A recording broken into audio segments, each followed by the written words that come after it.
Bien le bonjour, ici, depuis le Créalab 3D de Pithiviers, nous allons vous montrer la création d'un objet 3D. Ceci, grâce à FreeCAD et de cette magnifique photo. Parlons un peu de FreeCAD.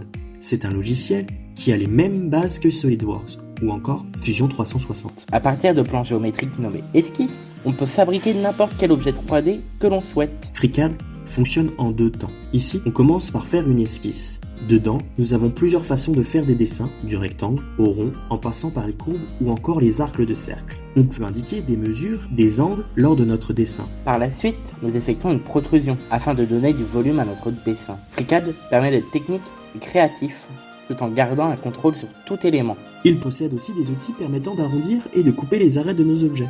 Petite anecdote, ces deux outils sont la principale cause de crash de FreeCAD. En plus de ces deux fonctions capricieuses, on a aussi des outils complexes où une personne débutante peut faire des erreurs, voire même faire planter FreeCAD.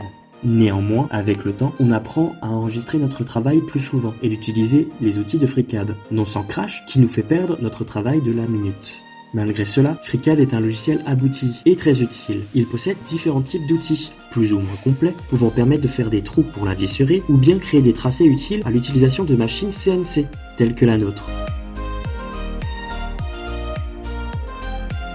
La pièce en 3D est désormais finie. Vous pouvez voir le résultat après 10 minutes de conception de cette chaussure. Arrivera dans les semaines à venir le même format, mais sur Blender. Vous y découvrirez la complexité de ce logiciel et ce qui est possible de faire dessus.